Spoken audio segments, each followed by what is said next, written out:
എന്നിട്ട് മഹാനവറുകളതാ അടുത്ത പ്രബോധനം നടത്തുന്നത് എപ്പോഴാ? ഹിജറ 545.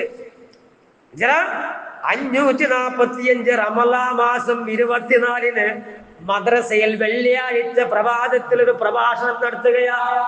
അങ്ങനെ ഹിജറ 545 പരിശുദ്ധമായ റമളാൻ മാസം 24 വെള്ളിയാഴ്ച പ്രഭാതത്തിന് ഒരു പ്രബോധനം, ഒരു ഉത്ബോധനം, ഒരു പ്രഭാഷണം നടത്തുകയാ ബഗ്ദാദ് അവിടുത്തെ മദ്രസയിൽ വെച്ചുകൊണ്ട്.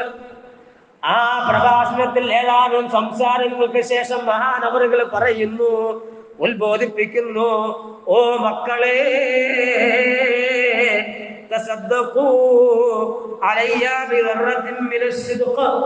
നിങ്ങൾ എനിക്ക് അല്പമെങ്കിലും സത്യം ധർമ്മം ചെയ്യണേ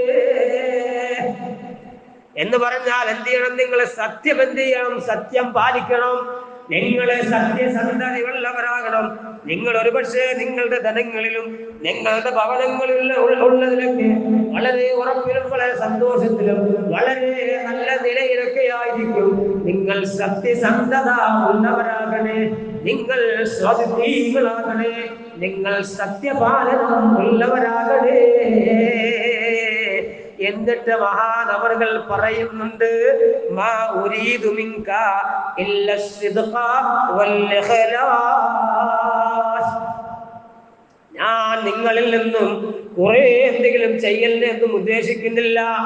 ഒരുപാട് കാര്യങ്ങളൊന്നും ഞാൻ നിങ്ങളിൽ നിന്നും ഉദ്ദേശിക്കുന്നില്ല, ആഗ്രഹിക്കുന്നില്ല. മാ ഉരീദു മിൻകും ഇല്ല സിദ്ഖ വൽ ഇഖ്ലാസ്. നിഷ്കളങ്കതയും സത്യസന്ധതയും മാത്രമാണ് ഞാൻ നിങ്ങളിൽ നിന്ന് ആഗ്രഹിക്കുന്നത്.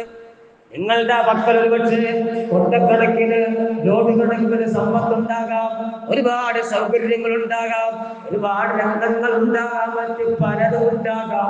പക്ഷെ എന്റെ ഉദ്ദേശം നിങ്ങളിൽ എന്തുണ്ടാകണം? സത്യസന്ധത ഉണ്ടാകണം. നിങ്ങളുടെ ജീവിതത്തിന്റെ നികുല മേഖലകളിലും നിങ്ങളുടെ ജീവിതത്തിന്റെ സർവകാര്യങ്ങളിലും നിഷ്കളങ്കതയുണ്ടാകണം, ആത്മാർത്ഥതയുണ്ടാകണം. അത് മാത്രമാണ് ഞാൻ ഉദ്ദേശിക്കുന്നത്. ആര് പറയുന്നു? ഓദല്ലാദം ശൈഖുന മുഹീദ്ദീൻ അബ്ദുൽ ഖാദിർ ജിലാനി മഹാനവറുകൾ പറയുക. എന്നിട്ട് തുടരുന്നു മഹാനവറുകൾ, വനഫഉ ദാലിക ലക്കും ഉരീദുക്കും ലക്കും ലാഹി. എന്താ പോയിന്റ് ചെയ്യണം? നമ്മൾ അതൊക്കെ ശരിക്ക് മാർക്ക് ചെയ്തെന്തെങ്കിലും വെച്ചിട്ട് ഹൃദയത്തിൽ തന്നെ ഉറപ്പിച്ചു വെക്കണം. എന്തിനു വേണ്ടിയാ ഔദുല്ലാദം 898 കൊല്ലങ്ങൾക്കപ്പുറം 1443 മഹാനവങ്ങൾ പ്രഭാഷണം നടത്തിയതെന്ന ഹിജറ 545. 1443 545 മൈനസ് ചെയ്താൽ കുറച്ചാല് 898. അപ്പൊ 898 കൊല്ലങ്ങൾക്കപ്പുറം പ്രസംഗിച്ച പ്രസംഗം എന്നും ലോകത്ത് മുഴങ്ങുന്നുണ്ടെങ്കിൽ അവിടെ നിന്റെ സംസാരം എന്ത് സംസാരമാണ്? ആരാണ്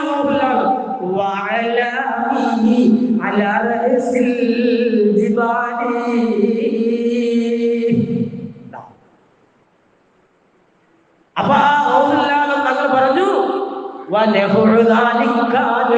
അതിന്റെ പ്രയോജനം, ഏതിന്റെ പ്രയോജനം? നിങ്ങൾ പുലർത്തുന്ന, നിങ്ങൾ പാലിക്കുന്ന സത്യത്തിന്റെയും നിങ്ങൾ നിവർത്തിക്കുന്ന, നിങ്ങളുണ്ടാകുന്ന നിഷ്കളങ്കതയുടെ പ്രയോജനം, അതിന്റെ ഫലമാർഗ എനിക്കല്ല, എനിക്ക് നിങ്ങളുടെ യാതൊന്നും ആവശ്യമില്ല. അതിന്റെ ഉപകാരം, അതിന്റെ ഗുണം, സത്യസന്ധമായ ജീവിതം നിങ്ങൾ നയിച്ചാല്, സത്യസന്ധമായ ജീവിതം നിങ്ങൾ നയിച്ചു കഴിഞ്ഞാല്, നിഷ്കളങ്കതയാർന്ന ആരാധന ജീവിതം നിങ്ങൾ നയിച്ചാല് അതിന്റെ ഗുണം അത് നിങ്ങൾക്ക് തന്നെയാണ്. അതുകൊണ്ട് ഉരീദുക്കും ലക്കും ലാലി, ഞാൻ നിങ്ങളെ കരുതുന്നത്, ഞാൻ നിങ്ങളെ ഉദ്ദേശിക്കുന്നത് ലക്കും നിങ്ങൾക്ക് വേണ്ടിയാ. ലാലി എനിക്ക് വേണ്ടിയല്ല, എനിക്ക് വേണ്ടിയല്ല. നിങ്ങളുടെ കയ്യിലുള്ള സമ്പത്ത് കിട്ടാനോ, നിങ്ങളുടെ പ്രീതി കിട്ടാനോ, നിങ്ങളുടെ പ്രശംസ കിട്ടാനോ, നിങ്ങളുടെ സർട്ടിഫിക്കറ്റ് കിട്ടാനോ, നിങ്ങളുടെ എന്തെങ്കിലും കിട്ടാനോ, നിങ്ങളുടെ യാതൊന്നിനും വേണ്ടിയല്ല. ഉരീദുക്കും ലക്കും ഞാൻ നിങ്ങളെ ഉദ്ദേശിക്കുന്നത്, നിങ്ങൾക്ക് ഞാൻ പ്രബോധനം ചെയ്യുന്നത്, അല്ലാഹുവിലേക്ക് ഞാൻ നിങ്ങളുടെ മനങ്ങളെ വഴി നടത്തുന്നത്, നിങ്ങളുടെ ഹൃദയങ്ങളെ അല്ലാഹുവിന്റെ ചിന്തയിലേക്ക് കൊണ്ടുപോകുന്നത്, നിങ്ങളുടെ മനസ്സുകളെ ഞാൻ അല്ലാഹുവിന്റെ സ്മരണയിലേക്ക് കൊണ്ടുപോകുന്നത് നിങ്ങൾക്ക് വേണ്ടിയാ. നിങ്ങളുടെ ജീവിതം നിഷ്കളങ്കമാണെന്ന് ഞാൻ പറയുന്നത്, നിങ്ങളുടെ ജീവിതത്തിൽ സത്യസന്ധത വേണമെന്ന് ഞാൻ ഉദ്ബോധിപ്പിക്കുന്നത് നിങ്ങൾക്ക് വേണ്ടിയാണ്. എനിക്ക് വേണ്ടിയല്ല. വേറൊരു പ്രഭാഷണത്തിൽ പറയുന്നുണ്ട് മഹാനവറുകൾ, എനിക്ക് വേണ്ടിയല്ല. കാരണം ഞാൻ കരപിടിച്ചു, ഞാൻ കരപറ്റിപ്പോയി, എനിക്കിനി അതിന്റെ ആവശ്യമില്ല. ഞാൻ നിങ്ങൾക്ക് വേണ്ടിയാണ് ഈ വായു ധരിക്കുന്നത്, ഈ സമയമൊക്കെ ചിലവഴിക്കുന്നത് നിങ്ങൾക്ക് വേണ്ടിയാണ്, എനിക്ക് വേണ്ടിയല്ല. നിങ്ങളുടെ മക്കളുള്ളതൊന്നും കിട്ടാൻ വേണ്ടിയല്ല എന്നതാ ഇവിടെയും ഈ സദസ്സിലും മഹാനവറുകൾ പറയുകയാ. അതുകൊണ്ട് കയ്യിലൂ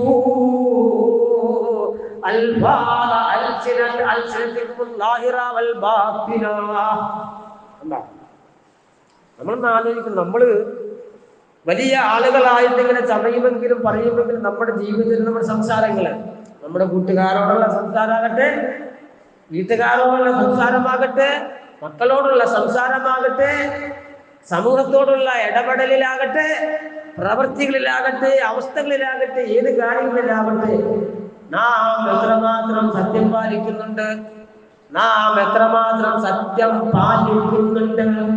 ഈ സത്യപാലനത്തിനെതിരായി കളവ് എന്നതായ ആ മഹാദുഷിച്ച സ്വഭാവം നമ്മളിൽ ഉണ്ടോ എന്ന് ഒന്ന് പരിശോധിക്കണം.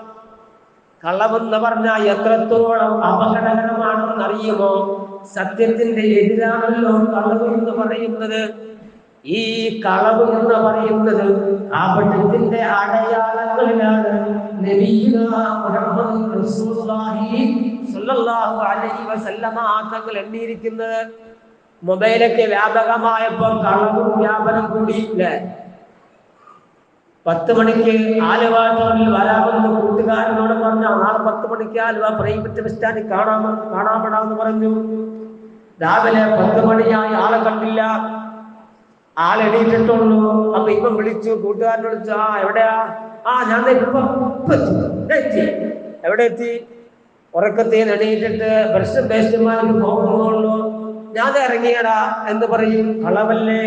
അങ്ങനെ തന്നെ നോക്കിയാൽ ഈ മൊബൈൽ ഫോൺ എന്ന് പറയുന്ന ആധുനിക ഉപകരണം കൊണ്ട് തന്നെ ഒരു ദിവസം എത്രമാത്രം കളവ് നമ്മൾ പറയുന്നുണ്ടാകും. എന്തിനാ കളവ് പറഞ്ഞ് എന്ത് നേട്ടമാകുന്നുണ്ടാവുക? അപ്പോഴും തന്റെ കൂട്ടുകാരനെ വിഷമിപ്പിക്കുകയല്ലേ? അവർ ഈ ആലുവ ടൗണിലേക്ക് വരാനുള്ള ഡിസ്റ്റൻസ് കുന്നത്തേരിയിൽ വരാനാണെങ്കിൽ എത്ര സമയം വേണമെന്ന് കുന്നത്തേരി ആലുവ യാത്രയിൽ പരിചയമുള്ള കൂട്ടുകാരൻ അറിയാം. അപ്പൊ അവൻ ടൈം കണക്ക് കൂട്ടുമ്പോ ഇത്ര സമയത്തിനുള്ളിൽ വരുമല്ലോ എന്ന്. പക്ഷെ അപ്പോഴും വരുന്നില്ല. വീണ്ടും അവൻ ഇറിറ്റേഷൻ ഉണ്ടായില്ലേ? മാനസിക പ്രയാസം ഉണ്ടായില്ലേ? വിഷമമുണ്ടായില്ലേ? ഈ കളവ് കൊണ്ട് എന്ത് നേട്ടമാണ് ഉണ്ടാവുക? നമ്മൾ നിസ്സാരമായി കണക്കാക്കും. വർത്തമാനം പറഞ്ഞാൽ കളവ് പറയുക എന്നുള്ള സ്വഭാവം, ആ സ്വഭാവം അതിന്റെ അടയാളമാണ്. 3-4 കാര്യങ്ങൾ എണ്ണിയിട്ട് പറഞ്ഞു. ഈ 3 കാര്യങ്ങളുള്ളവൻ അവൻ തനിച്ച അവൻ തനിച്ച കപട വിശ്വാസിയാണ്. സ്വഹിയായ ഹദീസാണ് കേട്ടോ. ഈ കാര്യങ്ങളിൽ നിന്ന് ഏതെങ്കിലും ഒന്നുണ്ടെങ്കിലോ അതെന്താണ്? വിവാഹത്തിന്റെ അടയാളമുള്ളവനാണ്.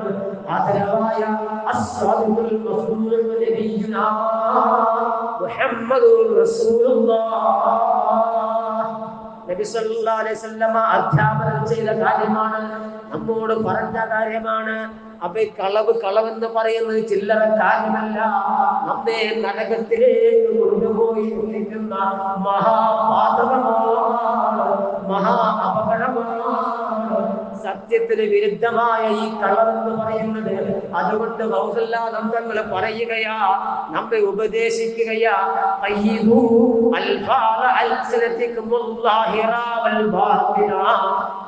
നിന്റെ ബാഹ്യമായ നാവിലൂടെ വരുന്ന പദങ്ങളുണ്ടല്ലോ, വാചകങ്ങളുണ്ടല്ലോ, വാക്യങ്ങളുണ്ടല്ലോ, അതിനെ നീ ബന്ധിക്കണേ, അതിനെ നീ ചങ്ങലക്കിടണേ, സത്യം കൊണ്ട് ബന്ധിപ്പിക്കണമേ. സത്യമേ പറയാവൂ, സത്യമേ പറയാവൂ, സത്യമല്ലാത്തത് പറയരുത്.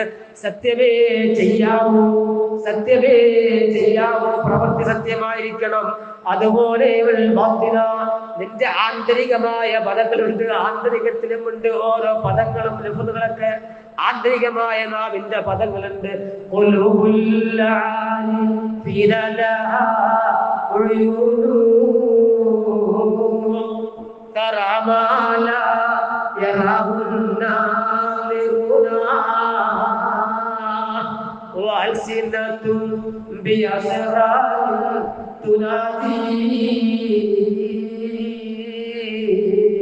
മഹാന്മാരെ പഠിപ്പിച്ചില്ലേ?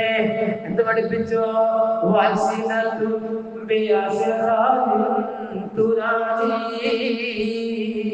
അല്ലാഹുവുമായിട്ട് മുനാജാത്ത് നടത്തുന്ന, ആത്മീയ രഹസ്യങ്ങൾ പറയുന്ന ചില നാവുകള് ഭാഷകളാക്കുന്നുണ്ട്. അല്ലാഹുമാർക്കുണ്ട് ഹൃദയങ്ങൾ കൊണ്ട്. ആ ഹൃദയത്തിന്റെ നാവ്, ആ ഹൃദയത്തിന്റെ ചിന്ത, അവിടെയും സത്യമേ ഉണ്ടാകാവൂ. അതാണ് നേരത്തെ മഹാനായ നിങ്ങള് മുമ്പത്തെ പ്രഭാഷണത്തിൽ പറഞ്ഞില്ലേ?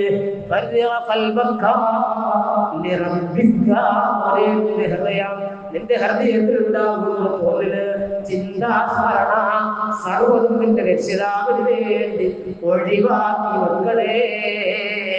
കാരണമെന്താ?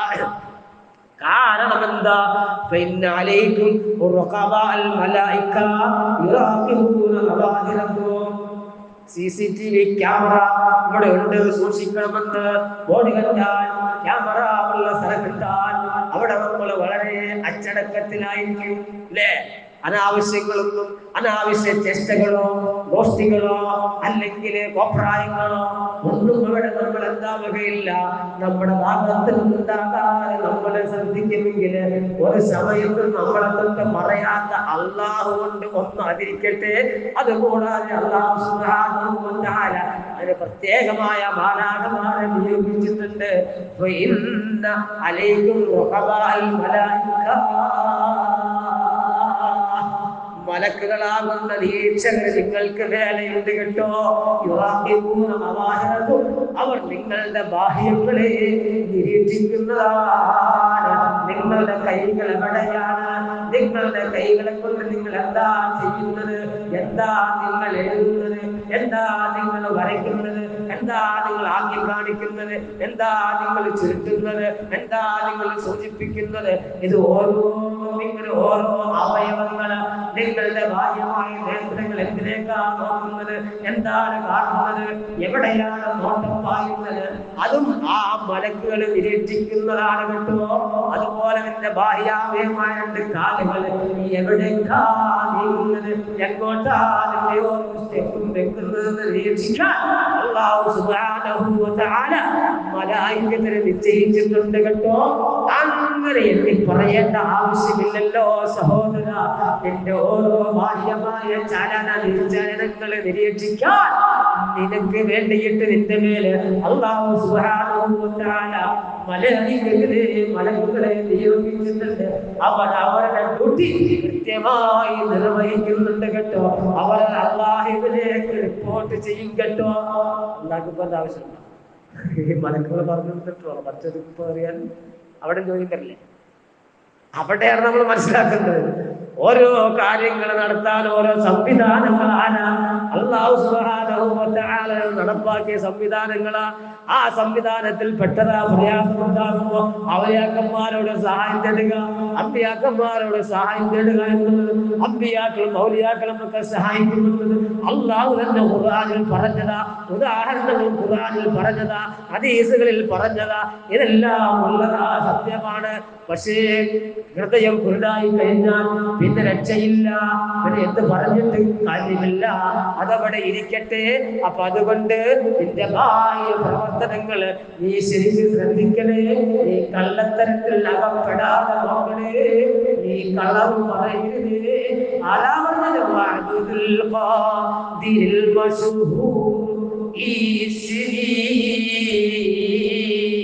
وجدي صاحب العين الكمالي. എന്നിട്ടോ തങ്ങൾ പറയുകയാ, നിന്റെ പേര് അല്ലാഹു സുബ്ഹാനഹു വ തആലയുടെ ബാഹ്യങ്ങൾ നിരീക്ഷിക്കാൻ മലക്കുകളെ നിശ്ചയിച്ചിട്ടുണ്ട്. എത്തരത്തിൽ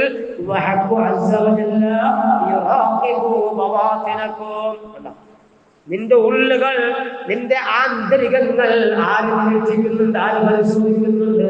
അല്ലാഹു സുബ്ഹാനഹു വ തആല നിന്നെ പടച്ച, നിന്നെ നിയന്ത്രിക്കുന്ന അല്ലാഹു സുബ്ഹാനഹു വ തആല നിന്റെ ഉള്ളും നോക്കുന്നുണ്ട് കേട്ടോ. നിന്റെ ഉള്ളും പരിശോധിക്കുന്നുണ്ട്, നിരീക്ഷിക്കുന്നുണ്ട്. അതുകൊണ്ട് നീ കളവിൽ ഏർപ്പെടല്ലേ, നീ സത്യം പാലിക്കണേ. എന്നല്ല, നീ സത്യമേ പാലിക്കാവൂ. നിന്റെ ജീവിതം സത്യത്തിൽ അധിഷ്ഠിതമാകണേ. നിന്റെ ജീവിതത്തിലെ സകല കാര്യങ്ങളും നിഖില നിമിഷങ്ങളിലും സത്യത്തിൽ അധിഷ്ഠിതമാകണേ നിന്റെ ജീവിതമെന്ന് ആരാ നമുക്ക് പറഞ്ഞു തരുന്നത്? സുൽത്താനുൽ ഔലിയാ ശൈഖുനാ മുഈദ്ദീൻ അബ്ദുൽ ഖാദിർ ജീലാനി റളിയല്ലാഹു അൻഹു നമുക്ക് പറഞ്ഞു തരികയാണ്. അപ്പോ നമ്മൾ ശരിക്കും മനസ്സിലാക്കണം, വെറുതെ ഉറൂസിന്റെ ഒരു കേവലം ഒരു ചടങ്ങായി കേട്ടു പോകാതെ കാര്യങ്ങൾ യഥാഗതി ഉൾക്കൊണ്ട് നമ്മുടെ ജീവിതത്തിലെ മാറ്റം വരണം, നമ്മുടെ ജീവിതത്തിന് ചിട്ട വരണം. നമ്മുടെ ജീവിതം പൂർണ്ണമായും സത്യസന്ധമാകാൻ നാം പരിശ്രമിക്കണം. പ്രത്യേകിച്ച് ഉള്ള ഒരാളെ സംബന്ധിച്ചിടത്തോളം, അവനെ സംബന്ധിച്ചിടത്തോളം വളരെ വളരെ അത്യാവശ്യമായ കാര്യമാണ്. അവനിൽ ഒരല്പം പോലും കളവുണ്ടാകാൻ പാടില്ല, അല്പം പോലും കളവ് തൊട്ട് തിന്നാൻ പോലും പാടില്ല. കാരണം അവന്റെ ശൈഖാകുന്ന, അവന്റെ ഗുരുവാകുന്ന, ബാപ്പയാകുന്ന തങ്ങളുടെ നിർദ്ദേശമാണ്, കൽപ്പനയാണ്. നബിയുനാ മുഹമ്മദ് സല്ലല്ലാഹു അലൈഹി വസല്ലമ തങ്ങളുടെ ആജ്ഞയാണ്, അല്ലാഹുവിന്റെ കൽപ്പനയാണ്, നിർദ്ദേശമാണ്. എന്നിട്ട് മഹാനവറുകൾ തുടരുകയാണ്, യാമൻ യബ്നുൽ ഖുസൂറ വദ്വർ വയുദ്ഹിബു ഉംറഹു ഫി ഇമാറത്തി ദുനിയാ ലാ തബ്നി ശൈഅൻ ബിഗൈരി നിയ്യത്തിൻ സാലിഹാ. നീ എന്ത് ചെയ്യരുത്? ഓ മാളികകളും ഭവനങ്ങളും കെട്ടിപ്പടുത്തുയർത്തുന്നവരെ, ആയുസ് മുഴുവനും ദുനിയാവിന്റെ സുഖത്തിന് വേണ്ടി, ഭൗതിക പരിപാലനത്തിന് വേണ്ടിയും അതിന്റെ ആഡംബരത്തിന് വേണ്ടിയും ചിലവഴിക്കുന്ന മനുഷ്യ,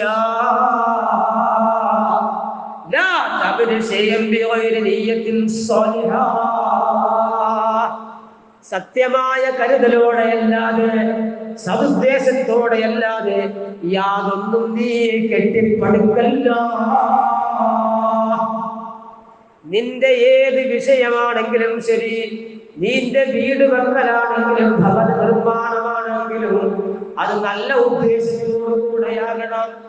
നിന്റെ ഒരു നിമിഷത്തെ സംസാരമാണെങ്കിലും വർത്തമാനമാണെങ്കിലും അത് സത്യസന്ധമാകണം. നിന്റെ ഒരു ദിവസത്തെ പ്രവൃത്തിയാണെങ്കിലും ധാർമ്മിക പ്രവർത്തനമാണെങ്കിലും അത് സത്യസന്ധമാകണം. നീ ഇവിടെ എന്താണ് ചെയ്യുന്നതെങ്കിലും അത് സത്യസന്ധമായിട്ടല്ലാതെ സദുദ്ദേശത്തോടെ അല്ലാതെ ചെയ്യരുതേ. കാരണം ഫാസാസുൽ ബിനായി ഫിദ്ദുനിയാ അന്നിയ്യത്തു സ്വാലിഹാ. ദുനിയാവിലെ നിർമ്മാണത്തിന്റെ അടിത്തറ, ഭൗതിക നിർമ്മിതിയുടെ അടിവാരം, ഭൗതിക നിർമ്മാണത്തിന്റെ അടിത്തറ അത് അന്നിയ്യത്തു സ്വാലിഹാ, അത് സദുദ്ദേശമാണ്, സത്യമായ കരുതലാണ്, സത്യസന്ധതയാണ്. നീ ദുനിയാവിൽ എന്ത് ചെയ്യുന്നുവെങ്കിലും എന്ത് പറയുന്നുവെങ്കിലും ആ ഭൗതികമായ മറ്റ് നേട്ടങ്ങൾ നോക്കാതെ സതുദ്ദേശത്തോടുകൂടെ നീ ചെയ്യുമ്പോ, സത്യത്തിൽ അധിഷ്ഠിതമായി നീ എടുക്കുമ്പോ, നിർമ്മിക്കുമ്പോ, പ്രവർത്തിക്കുമ്പോ, സംസാരിക്കുമ്പോ ഭൗതികപരമായി ചിലപ്പോ ചില നഷ്ടങ്ങളോ കോട്ടങ്ങളോ സംഭവിക്കാം. പക്ഷേ അത് സംഭവിച്ചാൽ നിനക്ക് അല്ലാഹുവിന്റെ അടുക്കല്, മഹാരഥന്മാരുടെ അടുക്കല് ഉപകാരതൃപ്തി കിട്ടണമെങ്കിൽ, അല്ലാഹുവിന്റെ ഇഷ്ടം കിട്ടണമെങ്കിൽ, അല്ലാഹുവിന്റെ മഅരിഫത്ത് കിട്ടണമെങ്കിൽ അന്നിയ്യത്തു സ്വാലിഹായ നിയ്യത്ത് വേണം. ഈ നിയ്യത്ത് സ്വാലിഹാകാതെ വരുന്നത് എപ്പോഴാ? സത്യമാകാതെ വരുന്നത് എപ്പോഴാ? മഹാനവറുകൾ വിശദീകരിക്കുന്നു, ലാ യകൂനു ബിനാഉക ബിനഫ്സിക വഹവാക. നിന്റെ നിർമ്മിതി നിന്നെ കൊണ്ടാകല്ലേ, വഹവാക നിന്റെ ഇച്ഛ കൊണ്ട്, നിന്റെ ഇഷ്ടം കൊണ്ടുമാകരുത് എന്ന് പറഞ്ഞാൽ നിന്റെ സാമർത്ഥ്യം കൊണ്ടാണ്, നിന്നെ കൊണ്ടാണ് കാര്യങ്ങൾ നടക്കുന്നത് എന്നുള്ള ചിന്തയുണ്ടല്ലോ. നിന്റെ ഹവ കൊണ്ടാണ് കാര്യങ്ങളുടെ നിലപാട് നിർമ്മാണമെന്നും കാര്യങ്ങൾ പോകുന്നത് എന്നുള്ള ചിന്ത നിനക്കുണ്ടായാൽ അത് സത്യസന്ധമായ ചിന്തയല്ല, അത് സതുദ്ദേശമല്ല. ആരാണ് നമുക്ക് പഠിപ്പിക്കുന്നത്? തങ്ങളാണ് നമ്മളെ ബോധിപ്പിക്കുന്നത്. നാം മക്കൾക്ക് ഭക്ഷണം കൊണ്ടുപോയി കൊടുക്കുന്നതാണെങ്കിലും ശരി, മരുന്ന് വാങ്ങി കൊടുക്കുന്നതാണെങ്കിലും ശരി, പഠിപ്പിക്കുന്നതാണെങ്കിലും ശരി, എല്ലാം അല്ലാഹു സുബ്ഹാനഹു വ തആല അവന്റെ ഔദാര്യമാണ്, അവന്റെ കാരുണ്യമാണ്, അവന്റെ കൃപയാണ്, അവന്റെ റഹ്മത്താണ്, അനുഗ്രഹമാണ്.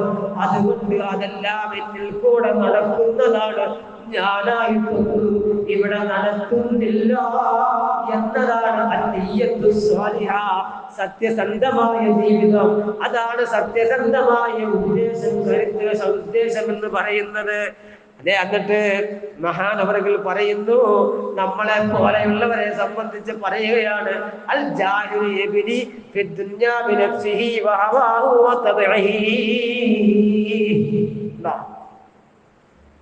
നമ്മൾ വലിയ ആളുകളായിരിക്കും നമ്മളുടെ വിചാരത്തിൽ, ഭാവനയിൽ.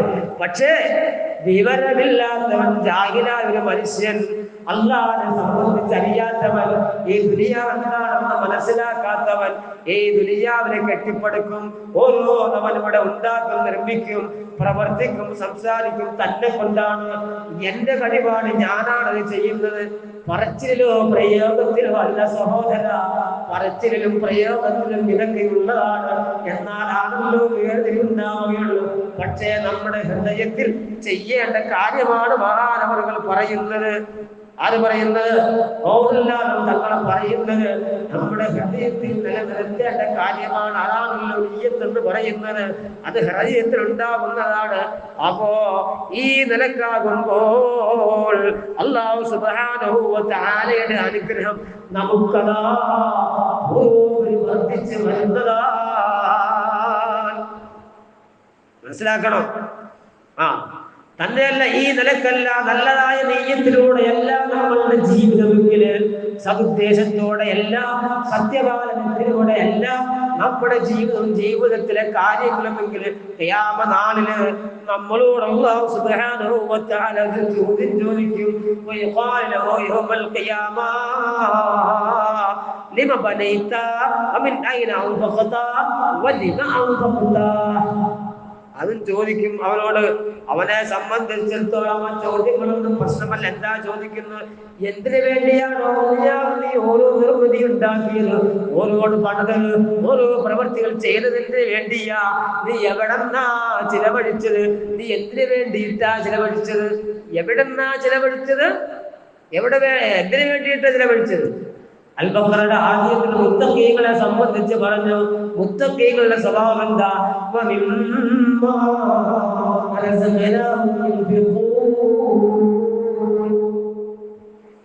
അവരൊരു സ്വഭാവത,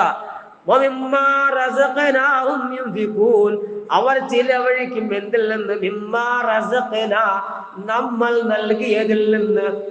അവർക്ക്, അവരാ മുത്തഖീങ്ങള്, അവരാണ് ശരിയായ വിശ്വാസികൾ.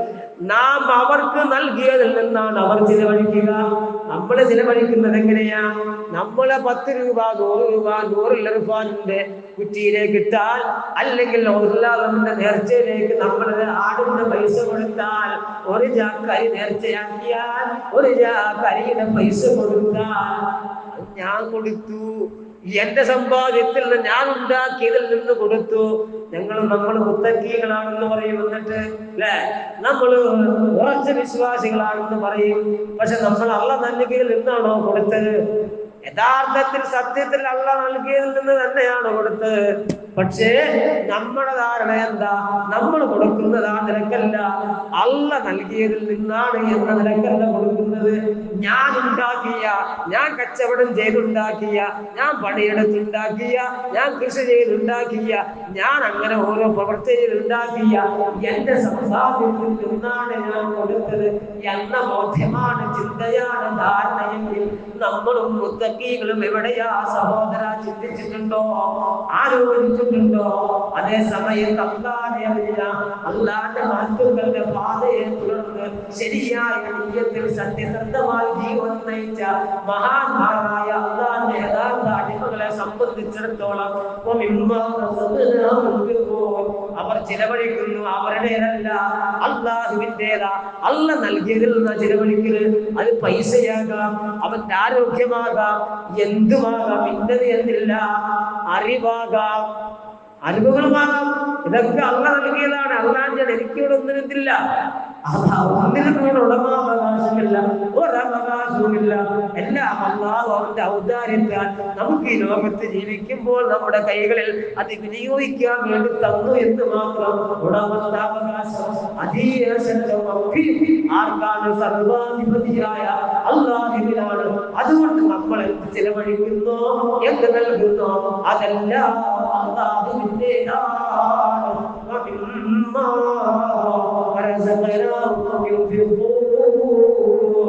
അതുകൊണ്ട് എവിടെ നിന്നാ ചിലവഴിച്ചത്? അള്ളാഹ് തന്നതിൽ നിന്നാ ചിലവഴിച്ചത്. എന്തിനു വേണ്ടിയാ ചിലവഴിച്ചത്? അള്ളാഹ്ക്ക് വേണ്ടി ചിലവഴിച്ചത്. അള്ളാഹ്ക്ക് വേണ്ടി അള്ളാഹ്ക്ക് എടുക്കാൻ വേണ്ടി, അള്ളാഹ് കൊടുക്കാൻ വേണ്ടിയല്ല, അള്ളാഹിന് എനിക്ക് കിട്ടാൻ വേണ്ടി. അള്ളാഹ്ക്ക് വേണ്ടി എന്ന് പറഞ്ഞാൽ അള്ളാഹിന് എനിക്ക് കിട്ടാൻ വേണ്ടിയല്ല. അള്ളാഹ്ക്കിപ്പോ നമ്മുടെ ഈ പണി കൊണ്ട് എന്താ കാര്യം? അള്ളാഹ്ക്ക് വല്ല കാര്യമുണ്ടോ? അള്ളാഹ് ഒരു കാര്യം. അള്ളാഹ്ക്ക് നമ്മുടെ ഒന്നിന്റെ ആവശ്യം.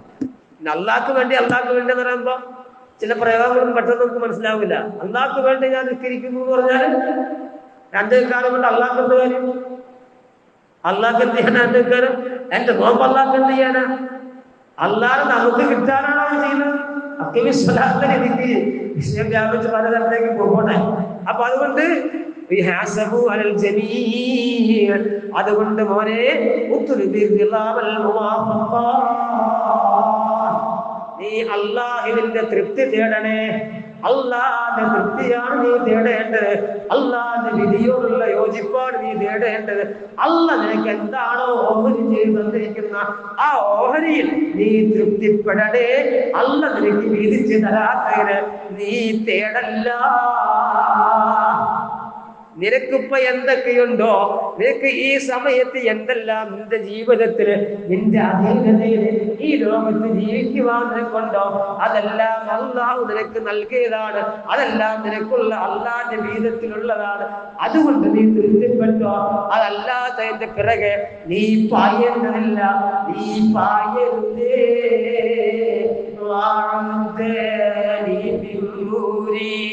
دينك الأقوام ومن عبيدك عبدا طائعا أدوام ومن جنودك من قداما إليه نعم الذي رؤى رمحي يديني